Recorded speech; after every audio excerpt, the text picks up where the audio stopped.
नमस्कार, उत्तराखंड की खबरों में आपका स्वागत है। मैं हूं आपके साथ शैलजा त्यागी। तो मुख्यमंत्री पुष्कर सिंह धामी ने 2 शहीद सैनिकों के आश्रितों को सरकारी नौकरी देने पर अपनी मोहर लगा दी है, जिसके बाद शहीद जगेंद्र सिंह को, आपको बता दें, उनकी धर्मपत्नी किरण को समूह ग के पद पर जिलाधिकारी कार्यालय टिहरी में और शहीद आदर्श नेगी के भाई अभिषेक नेगी को समूह ग के पद पर अधीक्षण अभियंता 8वां व्रत लोक निर्माण विभाग नई टिहरी के कार्यालय में सेवा योजित किया जाएगा। बता दें कि राज्य सरकार ने भारतीय सेना और अर्धसैनिक बलों के उत्तराखंड के स्थायी निवासी शहीद सैनिकों के आश्रितों को राज्याधीन सेवाओं में अनुकंपा के आधार पर सेवा योजित करने के लिए नियमावली निर्धारित की है।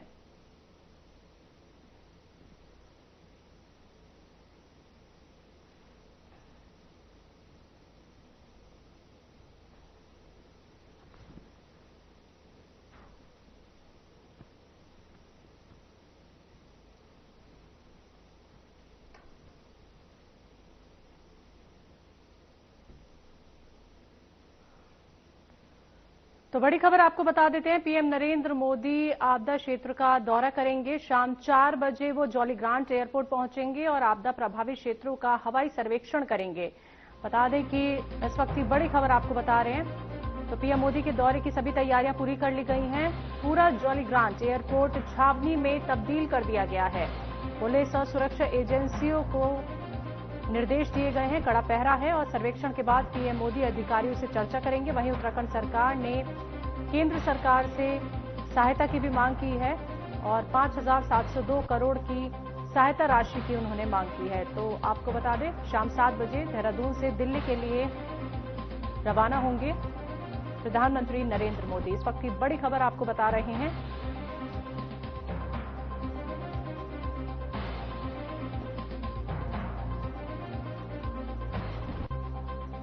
तो बड़ी खबर, प्रधानमंत्री नरेंद्र मोदी जॉलीग्रांट पहुंचेंगे आज 4 बजे तक और साथ ही साथ उत्तराखंड सरकार ने सहायता राशि की भी उनसे मांग की है।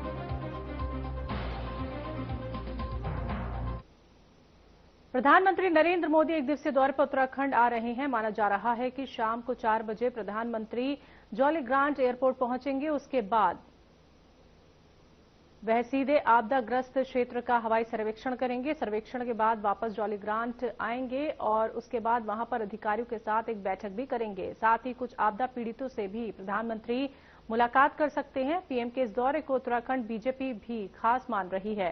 तो विधायक विनोद चमोली का मानना है कि प्रदेश ने केंद्र से 6,000 करोड़ रुपए की आर्थिक सहायता के लिए अनुरोध किया था, लिहाजा प्रधानमंत्री इसका आकलन करने के लिए भी प्रभावित इलाकों में जा रहे हैं। देखिए, जिस तरह इस बार आपदा आई है, जिस तरह से क्षति उत्तराखंड में हुई है, तो लगभग 6,000 करोड़ का नुकसान हम लोगों ने आंका है। और माननीय प्रधानमंत्री जी का इस बीच में दौरा जो आपदाग्रस्त क्षेत्रों का रहेगा, ये उम्मीदें लेकर आया है और मुझे लगता है कि जो हम लोगों ने वहाँ से क्षतिपूर्ति मांगी है और केंद्र से जो मदद मांगी है, निश्चित तौर पर बढ़ा करके हमको मिलेगी, ऐसा मुझे लगता है।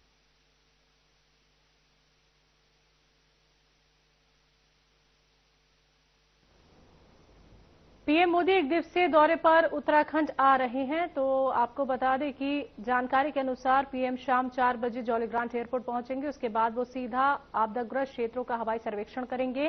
पीएम मोदी के दौरे को लेकर कांग्रेस प्रवक्ता सुजाता पॉल ने सवाल खड़े किए हैं। उन्होंने कहा है कि प्रदेश के पहाड़ों को जिस प्रकार से नष्ट किया जा रहा है, वो सब प्रधानमंत्री ही करा रहे हैं। बीजेपी की सरकार में ना कोई अधिकारी बोल पाता है, ना ही राज्य के नेता बोल पाते हैं।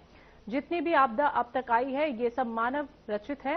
प्रधानमंत्री का दौरा मात्र खानापूर्ति करना है। अगर पीएम को वास्तव में प्रदेश की मानव रचित आपदाओं की चिंता होती है तो उसको उस दिशा में कार्य करना चाहिए। सुजाता पॉल ने दौरे को सिर्फ फोटो एप्स बताया है।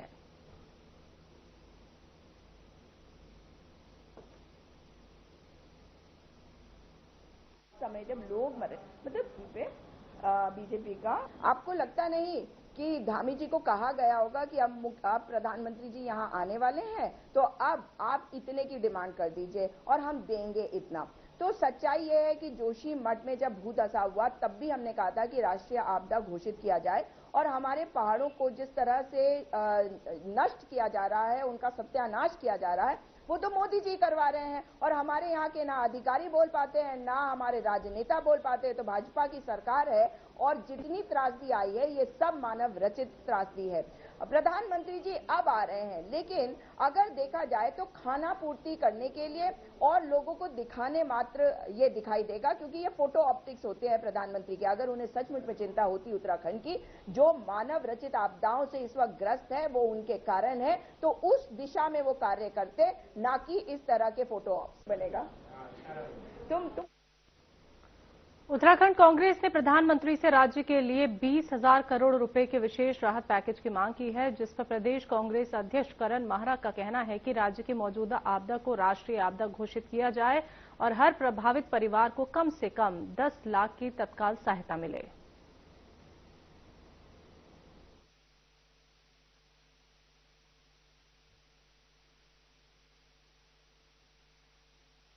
देखिए, मैंने पीएम मोदी से मांग की है कि उत्तराखंड को अलग से राहत पैकेज दी जाए, और मैंने पत्र जिस दिन लिखा था उसमें और आज मेरे आंकड़ों में परिवर्तन आया है। मैंने 10,000 करोड़ की मांग की थी, सरकार ने 5700 करोड़ मांगा है। पर मेरा ये मानना है कि अकेले जोशीमठ को, जो पिछले वर्ष की घटना घटी पिछले 2 सालों में, जोशीमठ को ही ठीक करने में 6,000 करोड़ रुपए की आवश्यकता है। उसके अलावा आपने बहुगुणा ग्राम देखा होगा कर्णप्रयाग में, उसमें जो 35 मकान टूटे, उन लोगों को अभी तक भी उसी स्थिति में रखा गया है। गोपेश्वर में जो घटना घटी वो हाल है। नैनीताल में बलिया नाले से लेके तमाम जो है वो दरक रहा है। ऊपर खटिया हो गया, खाती गांव हो गया, भराड़ी हो गया, सौंग हो गया, वहां भी आपदा आई है, वहां का को पैसा नहीं मिला। धारचूला में बहुत जगह ऐसी घटना घटी, वो पैसा नहीं मिला। तो कुल मिला के उत्तराखंड को कम से कम 20,000 करोड़ की आर्थिक सहायता दी जानी चाहिए, ताकि हमारे गांवों को भरा जा सके।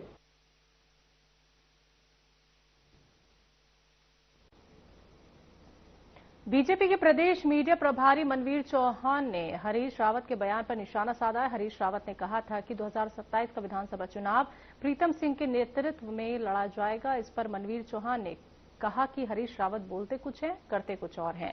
कांग्रेस किसके नेतृत्व में चुनाव लड़ेगी, ये उनके अपने हाईकमान का मामला है, लेकिन ये तो तय है कि उत्तराखंड की जनता कांग्रेस को 2022 से भी बड़ा झटका 2027 के चुनावों में देगी।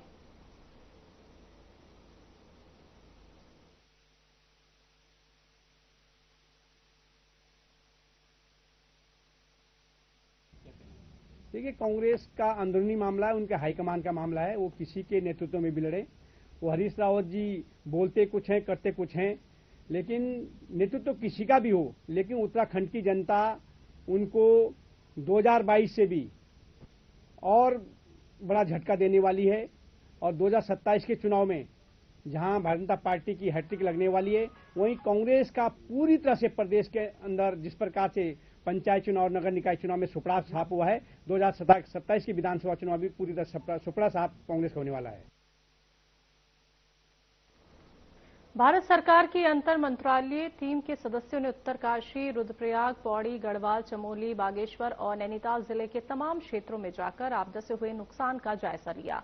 जहां जायजा लेने में टीम के सदस्यों ने सचिवालय में मुख्यमंत्री से मुलाकात की और इसी दौरान टीम ने कहा कि राज्य सरकार की ओर से आपदा में मृतकों के परिजनों और जिनके घर पूरी तरह से क्षतिग्रस्त हुए हैं, उनको 5 लाख रुपए की तत्कालीन सहायता राशि दिए जाने पर भी प्रभावितों को काफी राहत मिली है। तो वहीं राज्य में सभी गर्भवती महिलाओं का पूरा डाटा जिला प्रशासन के पास होने और उनके स्वास्थ्य सुरक्षित प्रसव की व्यवस्था के लिए लगातार संपर्क रखने की पहल की।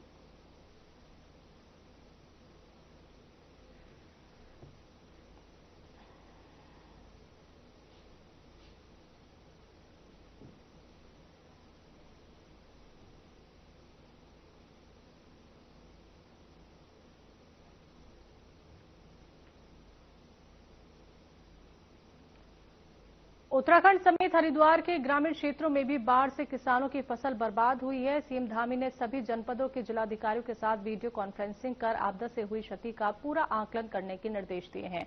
इसी कड़ी में हरिद्वार जिलाधिकारी मयूर दीक्षित ने बताया कि सभी विभागों के सहयोग से नुकसान का ब्यौरा तैयार कर शासन को भेजा जा चुका है और प्रभावितों को राहत पहुंचाने की कार्रवाई शुरू हो गई है। उन्होंने कहा है कि आपदा से निपटने और मुआवजे के लिए अतिरिक्त बजट की मांग भी शासन से की गई है।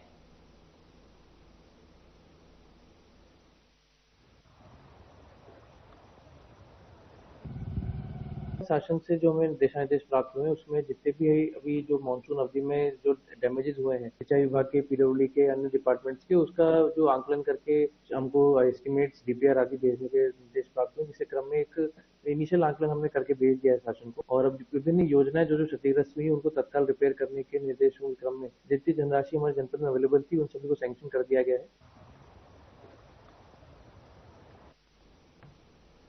उत्तराखंड में भारी बारिश और आपदा ने हर क्षेत्र में भारी तबाही मचाई है। गढ़वाल मंडल विकास निगम भी इससे अछूता नहीं रहा। निगम के कई गेस्ट हाउसों को काफी नुकसान हुआ है, जिसके चलते उन्हें अस्थायी रूप से बंद करना पड़ा। जीएमवीएन के प्रबंध निदेशक विशाल मिश्रा ने बताया कि उत्तरकाशी के श्याना चट्टी और हर्षिल गेस्ट हाउस आपदा की चपेट में आकर पूरी तरह बंद हो गए हैं और इनके भवनों को भी काफी नुकसान हुआ है। इसके अलावा पौड़ी और टिहरी जिलों में निगम के कुछ अन्य गेस्ट हाउसों को भी मामूली क्षति हुई है।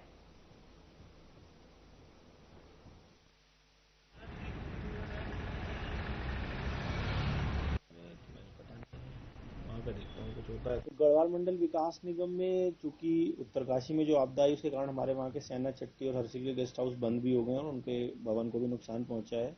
और इसके अलावा हमारा कुछ जो पौड़ी और टिहरी में जो हमारे गेस्ट हाउसेज हैं उसमें भी थोड़ा माइनर नुकसान हुआ है। तो अगर हम फाइनेंशियली देखें तो लगभग 2 करोड़ 20 लाख रुपए का हमारा नुकसान हमें अभी तक रिपोर्ट प्राप्त हुआ है।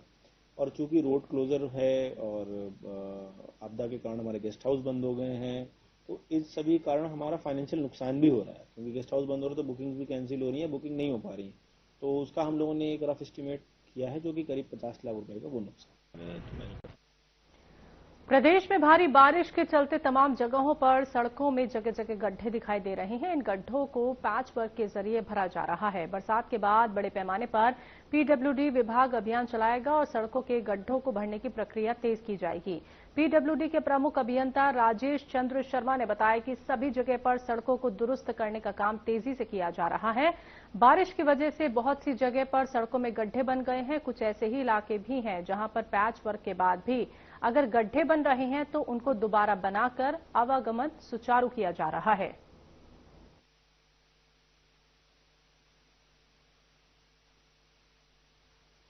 ऐसा ये आपका जो क्वेश्चन है ये एक जनरल क्वेश्चन है। आप मुझे स्पेसिफिक बताएंगे तो मैं बता सकता हूँ।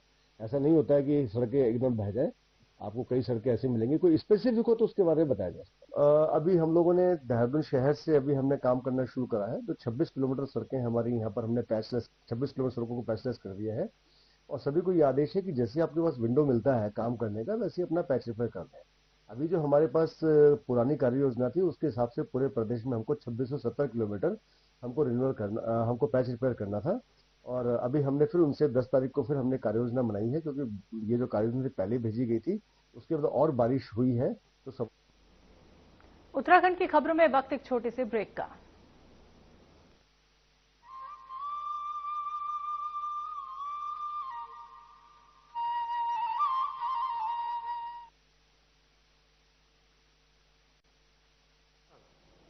It is an investment in our shared future. Friends, पिछले साल मॉरिशस में यूपीआई और रुपे कार्ड की शुरुआत हुई। अब हम लोकल करेंसी में व्यापार को सक्षम करने की दिशा में काम करेंगे। ऊर्जा सुरक्षा हमारी भागीदारी का एक अहम स्तंभ है। भारत मॉरिशस के एनर्जी ट्रांजिशन में सहयोग दे रहा है। मॉरिशस को 100 इलेक्ट्रिक बसें दी जा रही हैं, जिसमें से 10 पहुंच चुकी हैं। ऊर्जा के क्षेत्र में संपन्न हुए कॉम्प्रिहेंसिव पार्टनरशिप समझौते से इसे और बल मिलेगा। हमने तमारिन फॉल्स में 17.5 मेगावाट का फ्लोटिंग सोलर पावर प्लांट के निर्माण में सहयोग देने का निर्णय लिया है। ह्यूमन रिसोर्स डेवलपमेंट में हम लंबे समय से सहयोग करते आए हैं। अब तक 5000 से ज्यादा मॉरिशस के नागरिकों ने भारत में प्रशिक्षण प्राप्त किया है। मेरी मार्च यात्रा के दौरान 500 सिविल सेवकों को ट्रेनिंग देने का निर्णय लिया गया था। मुझे बहुत खुशी है, इसका पहला बैच इस समय मसूरी में ट्रेनिंग कर रहा है। आज हमने तय किया है कि मॉरिशस में एक नया directorate of science and technology स्थापित किया जाएगा और जल्द ही हम मॉरिशस में मिशन कर्मयोगी के ट्रेनिंग मॉड्यूल भी शुरू करेंगे। भारत के आईआईटी मद्रास तथा Indian institute of plantation management ने यूनिवर्सिटी ऑफ मॉरिशस के साथ समझौते संपन्न किए हैं।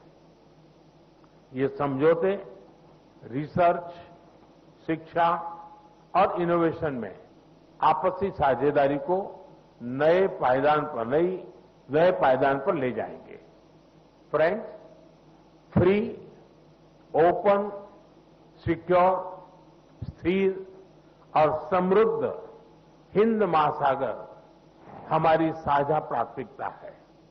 इस संदर्भ में मॉरिशस के एक्सक्लूसिव इकोनॉमिक जोन की सुरक्षा और मैरीटाइम कैपेसिटी को मजबूत करने के लिए भारत पूरी तरह प्रतिबद्ध है। India has always stood at the first responder and a net security provider in the Indian Ocean region. Mauritius के कोस्ट गार्ड शिप का रिफिटिंग भारत में किया जा रहा है। उनके 120 ऑफिसर्स को भारत में ट्रेनिंग भी दी जा रही है। आज हाइड्रोग्राफी के क्षेत्र में सहयोग पर समझौता संपन्न किया गया है और अगले 5 वर्षों तक EEZ का ज्वाइंट सर्वे नेविगेशन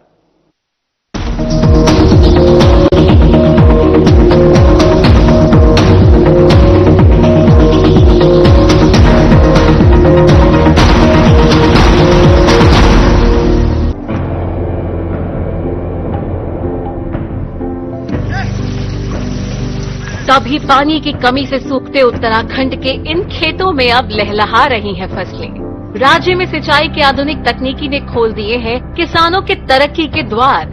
इन सीढ़ीदार खेतों में प्राकृतिक स्रोतों के जरिए पानी पहुंचाना हमेशा चुनौतीपूर्ण रहा है, लेकिन उत्तराखंड सरकार की पहल से सोलर पंप लिफ्ट सिंचाई योजना निर्माण के जरिए पानी को खेतों तक पहुंचाना हो गया है बेहद आसान। लघु सिंचाई परियोजना के तहत सिंचाई के लिए बने सोलर वाटर लिफ्टिंग सिस्टम व अलग अलग तकनीकी से बनाए गए पानी के टैंकों ने पहाड़ की खेती किसानी को दिए हैं नए आयाम। सिंचाई होने से किसान बंजर पड़े खेतों पर नकदी फसलें उगाकर कर रहे हैं लाखों की कमाई। सौर ऊर्जा से चलने वाले पंपिंग सिस्टम से किसानों की बिजली पर निर्भरता भी हो गई है खत्म। सरकार का किसानों की आय दोगुना करने का संकल्प हो रहा है पूरा। हमारे गांव में सोलर लिफ्टिंग पंपिंग योजना शुरू की गई, जहां पर हमारे समस्त गांववासी पुरानी खेती झंगोरा मंडवा और गेहूं मक्की उस पे निर्भर थे। आज इस सोलर पंप लगने से पूरे गांव में सिंचाई पर्याप्त रूप से हुई और हमने यहां पर नकदी फसलों का कार्य शुरू किया, जहां पर हमने शिमला मिर्च, बीन्स और टमाटर लगाने शुरू करे। जिन खेतों पे कुछ नहीं होता था, आज वहां पर नकदी फसलें बहुत अच्छी हो रही है और बहुत अच्छा दाम कमाया। पूरे गांव वालों को बहुत बड़ा फायदा मिला। अब तक सोलर पंप सिस्टम के तहत राज्य भर में 497 जियो और RCC टैंकों का किया गया है निर्माण। स्थानीय संसाधनों के सतत प्रबंधन से उत्पादकता और ग्रामीण समुदाय की आय में वृद्धि करने के लिए प्रतिबद्ध है उत्तराखंड सरकार। सौर ऊर्जा से समृद्ध किसान, समृद्ध प्रदेश।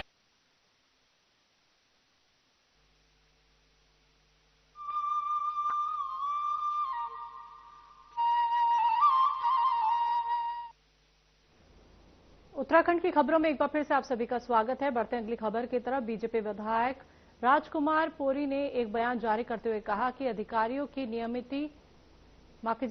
तैनाती को लेकर मुख्यमंत्री पुष्कर सिंह धामी ने साफ निर्देश दिए हैं कि 2022 में चुनाव जीतने के बाद उन्होंने जनता की मांग सीएम के सामने रखी, जिसके बाद उन्होंने बताया कि हाल ही में मंत्रियों और अधिकारियों की बैठक हुई, जिसमें ये निर्णय लिया गया कि कमिश्नर हर हफ्ते 2 से 3 दिन पौड़ी में बैठेंगे ताकि जनता के कार्यों में देरी ना हो। इस दौरान विधायक ने विपक्ष पर निशाना साधते हुए कहा कि आज वो इस मुद्दे को उठाकर श्रेय लेना चाहते हैं।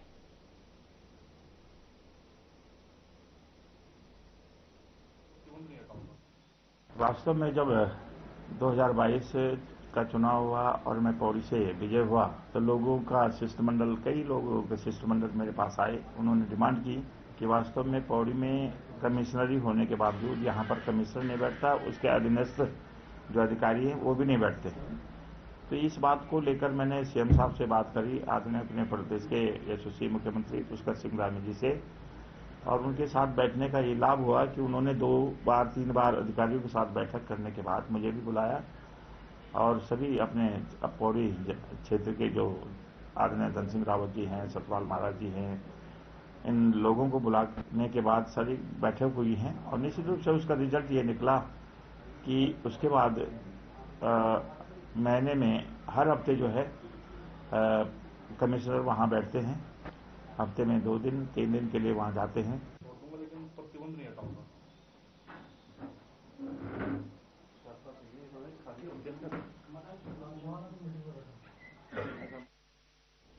पड़ोसी देश नेपाल इस समय सबसे बड़े राजनीतिक और सामाजिक संकट से गुजर रहा है, तो वहीं खुफिया एजेंसियों ने भी सावधान किया है कि असामाजिक तत्व सीमावर्ती इलाकों में अशांति फैला सकते हैं। हालांकि बीजेपी के धर्मपुर विधायक विनोद चमोली ने भी इस पर चिंता जताते हुए बताया कि ये एक गंभीर विषय है और नेपाल पूरी तरह एक हिंदू राष्ट्र है।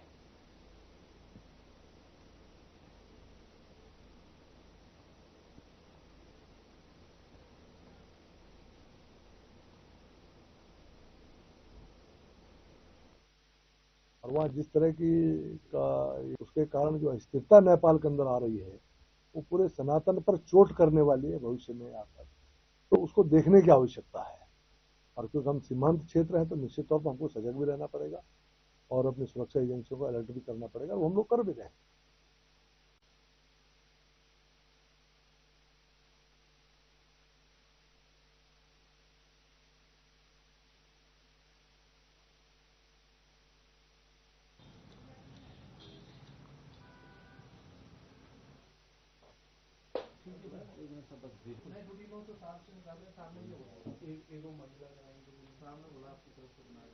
सीमा बल के अधिकारियों और पुलिस प्रशासन के साथ समीक्षा बैठक की तो सीएम ने अधिकारियों को निर्देश दिए कि किसी भी असामाजिक या उत्पाती तत्व की गतिविधियों पर विशेष निगरानी रखी जाए। खासकर सोशल मीडिया पर भी पूरी नजर रखें ताकि अफवाह, भ्रम, सूचना या उकसाने वाले कंटेंट पर समय रहते कार्रवाई की जा सके।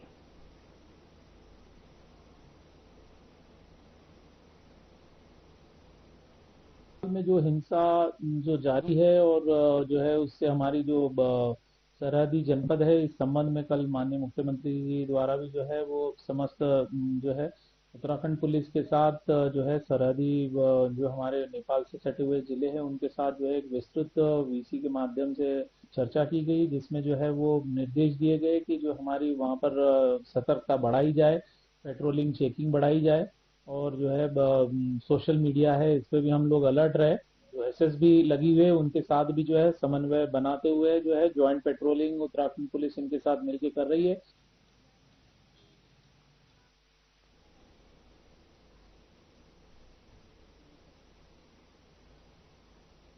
नेपाल में हिंसक विरोध प्रदर्शन और राजनीतिक घमासान को देखते हुए उत्तराखंड की नेपाल सीमा से लगे चंपावत और उधम सिंह नगर जनपद में सुरक्षा एजेंसियां सतर्क हो गई हैं, तो वहीं नेपाल के मौजूदा हालात को देखते हुए अंतर्राष्ट्रीय सीमा पर विशेष सतर्कता बरती जा रही है। भारत नेपाल के बीच आवागमन करने वाले लोगों पर विशेष निगरानी की जा रही है। सीमा पर तैनात सीमा सुरक्षा बल के जवानों के साथ स्थानीय पुलिस बल के जवान लगातार गश्त और कॉबिंग कर रहे हैं।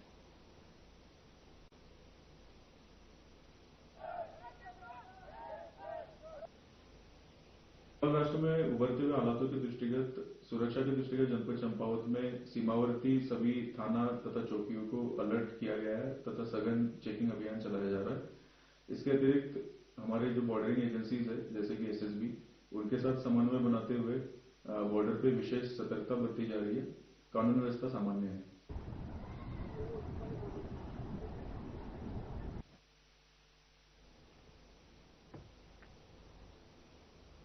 खबरों में अभी के लिए इतना ही। मुझे दीजिए इजाजत। नमस्कार।